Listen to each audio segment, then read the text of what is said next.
Oui, je m'appelle Charles Sultan, je suis professeur d'endocrinologie pédiatrique au CHU de Montpellier et professeur à la faculté de médecine.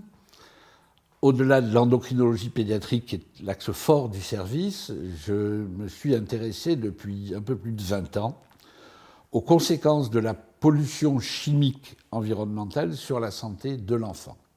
D'abord, les pesticides sont un peu particuliers dans leur mécanisme d'action car ils n'obéissent pas aux lois de la toxicologie commune, selon laquelle la dose fait le poison. Les pesticides agissent à des concentrations infinitésimales, si bien que cette information me donne l'opportunité de vous préciser que la dose minimale ou ce que les producteurs de pesticides appellent les résidus de pesticides est un leurre. Car même à des doses infinitésimales, les pesticides sont des poisons pour l'homme. Donc ça, la pollution par les pesticides est très particulière, car c'est une contamination insidieuse. C'est une contamination silencieuse. Vous ne voyez pas sur vous les stigmates de la pollution, mais ils sont déjà dans vos cellules.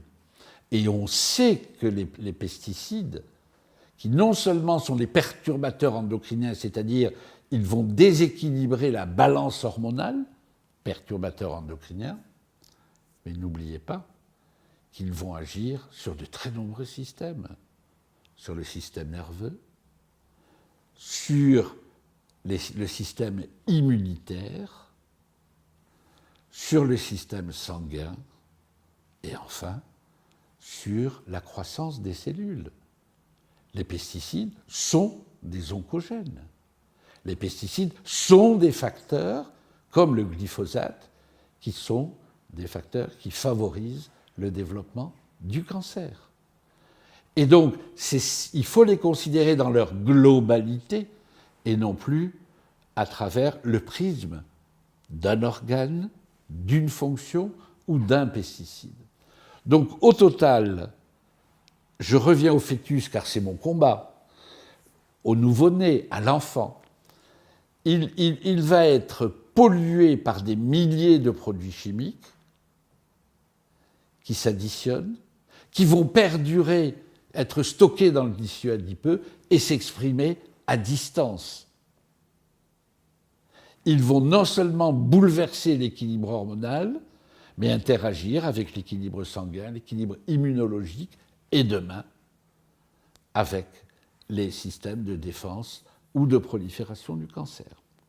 Donc, parler de crimes contre l'avenir, vous le comprenez bien, n'est pas un excès de langage, ce n'est pas un effet de manche, c'est une réalité. Si bien qu'il y a 10 ans, lorsque nous avons, avec le député Gérard Bapt, signé l'appel de Montpellier, il proposait de réduire, moi je l'ai dit clairement, il faut bannir les pesticides. Je vous signale que le Danemark a banni les pesticides, et c'est un argument que vous devez utiliser pour les citoyens suisses. L'agriculture danoise est plus florissante que jamais en ayant supprimé les pesticides. Donc, que retenir des pesticides?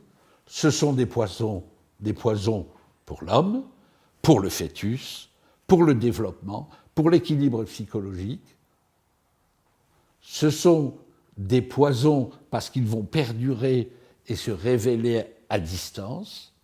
Ce sont des poisons parce qu'ils vont obérer l'avenir des générations futures. Et ce sont des poisons parce qu'ils favorisent indiscutablement le développement de cancer. Les pesticides réduisent le développement du système nerveux, diminuent le développement intellectuel, et il n'est pas exclu qu'ils augmentent les troubles, notamment les troubles du comportement, et d'aucuns voient à travers les pesticides un acteur clé dans l'augmentation exponentielle de l'autisme. Et on sait que la spermatogénèse d'un homme aujourd'hui est de 50% inférieure à celle de son père. Et un travail publié la semaine dernière montre que la réduction de la spermatogénèse continue d'être observée. Donc, irrémédiablement, nous allons vers un taux de stérilité chez l'homme de plus en plus croissant. Tout l'avenir de l'homme, de l'humanité qui est remis en cause à travers les pesticides. Nous rendons les hommes de plus en plus ou de moins en moins fertiles et les femmes de moins en moins fertiles. Jusqu'à quand allons-nous tolérer cette pollution de notre environnement sous la pression des lobbies hyper puissants, alors même que les rendements agricoles peuvent être au moins égaux en l'absence de pesticides?